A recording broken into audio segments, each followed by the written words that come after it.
Alright, I got a brand new Redcat Racing Everest 10 today.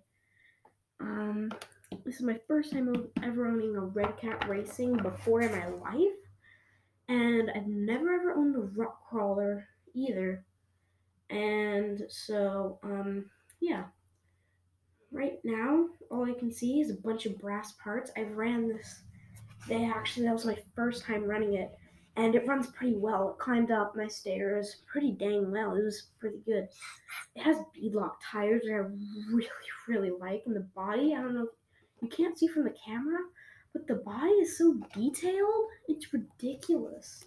Like, it has like all of these, and usually they aren't even stickers, except for this one. The Everest 10 is a sticker. But every single other thing is not a sticker. Like, you can feel it, and it's just not a sticker. And that's really impressive. You have some customizable space back here on the body. I was thinking of putting a Hexfly net mesh on it to, customize it and put some stuff back here.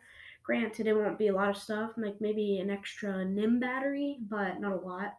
I'm gonna go ahead and bring it around to the front. I like the front, but I don't like how there's a servo right here. Like, I understand that saves space, but I don't really like it there. Even though, like, if you can't run this full speed into a wall, because it wouldn't break either way. Like, seriously, it wouldn't break. And it hit the tires, but that just feels bad because it's like I'm not hitting it hard, but I almost touched the servo. No, sorry, I did touch it. And it's waterproof, and I really, really love that because this entire car is waterproof. I just love the front hood design. It looks very cool. You can cut out this part of the body to make lights, and I really want that to happen because that would make it look scale. This is a competitive crawler. That's what the RC Sailors call it, but the problem with them is that, no offense to them, but they don't do long-term reviews. They just do they do first runs and stuff like that, and I really respect that and good job for them, but we kind of need a long-term one. I'm sorry. And that's like the only RC channel besides RC Sparks that I'm allowed to watch. And RC Sparks does long-term reviews, but he doesn't usually buy the budget ones. And I'm just a kid that has no money, so that's why I like RC Sailors, because they have the cheap stuff that I really like. Again, Redcat Racing, there's only one set of differential in here, and that's good. That really means it's easier for me to work on, because what I work on is rustlers and bandits and stampedes, and I'm only used to working on tracks. As low C is a bit different for me because I've only had a couple low C's in my life. I've had one low C that was a mini T. They don't make those, but they're about to come out with Mini T 2.0. Sorry, they're already out. And luckily, I was able to pre-order one from my local hobby shop. They go about 15 miles an hour, but we're not here to talk about the low C Mini T 2.0. But I will tell you one thing about it is that I'm going to make a video about it when it does come out on my local hobby shop.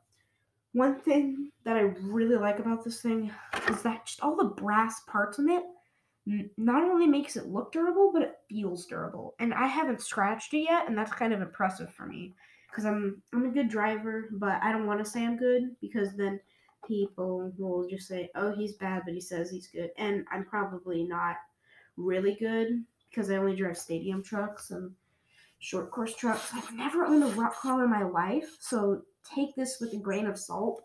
But this thing is very good. It's not a TRX4. It's not a Axial like my brother owns. No. It's just a Redcat Racing. $150. Maybe they updated the price though. Maybe when this video comes out, they probably updated it. And I really like the box that came with. I'm sorry. It uses a standard NEM with the banana connector. It comes with a charger, and the charger actually charges pretty fast. My dad charged it for me because I went out to the hospital for a reason.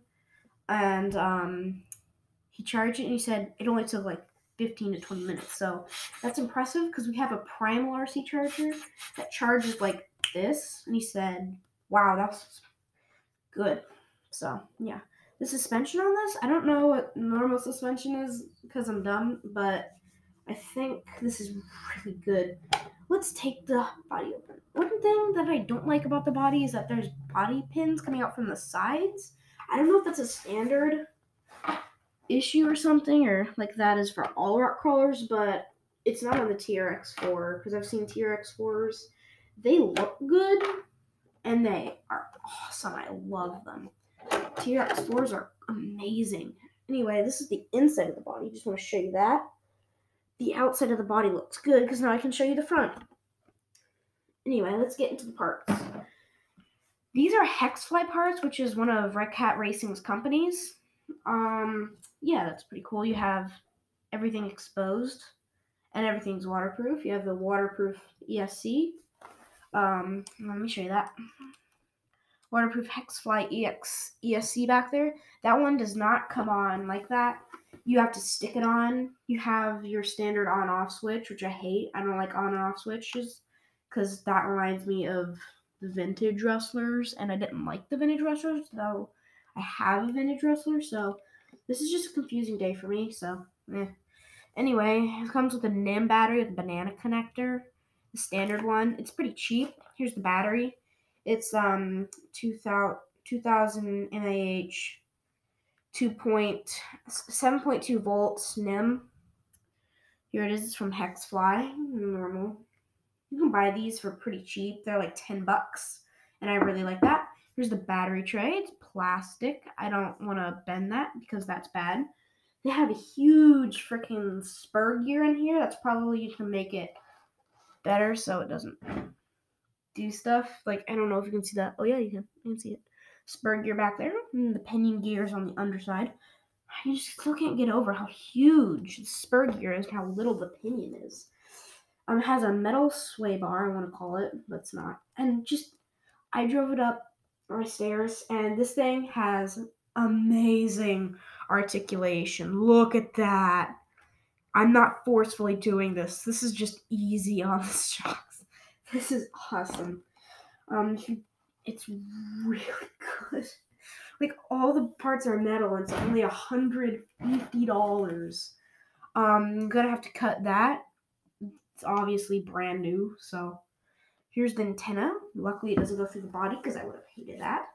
This thing is so fancy. You have your I forget what you call them, but it makes the front these gears to move. I forget every single part name when I'm doing a video. I'm sorry. It comes with your standard motor. This is why I went to the hospital. This is why I haven't been uploaded. Just a second. Sorry, I got off on a tangent. They have a red, I assume that's a Hexfly motor in there. They also have Danshi, which I don't like because it's a toy grade company. I mean, they can do whatever they want. I don't own Redcat. That'd be dumb. If I said I did, because that's obviously a lie. Anyway, so yeah, I just don't like Danshi because they make toy grade ones. Anyway, so Hexfly. We talked about that. It does not come off. It's very durable, actually. It's pretty good. I think it's really fancy for $150 rock crawler. You have these tires are good. I wouldn't upgrade the tires. I would upgrade the servo because when you steer it, it doesn't go all the way, which is kind of a concern. Because when you're rock crawling, you want to move it all the way so it can be at its best. But hey, it's $150. I went to my parents went to the local hobby shop to buy this for me, and it was $180. And I didn't want to spend anything on over $200 because that would be bad, and that would be a bad idea for savings and other stuff. Anyway, I really, really adore this thing. I just love it for its amazing articulation. And I've ran this once so far, and I was like, whoa. Again, don't trust me for a lot of things because I probably don't know what I'm talking about most of the time. So I'm just telling you, and I am going to run it tomorrow, so you can see my video to that. If you're watching this today, I'm sorry. Anyway, I got the thing back on there. Again, your normal banana connector. It's pretty long. So yeah. to wrap up the video, I just want to say this thing is awesome. And I really, really like to thank you for watching this because I have 2 views and 2 subscribers. So, yeah, thanks. Thanks for watching. Have a nice and amazing day.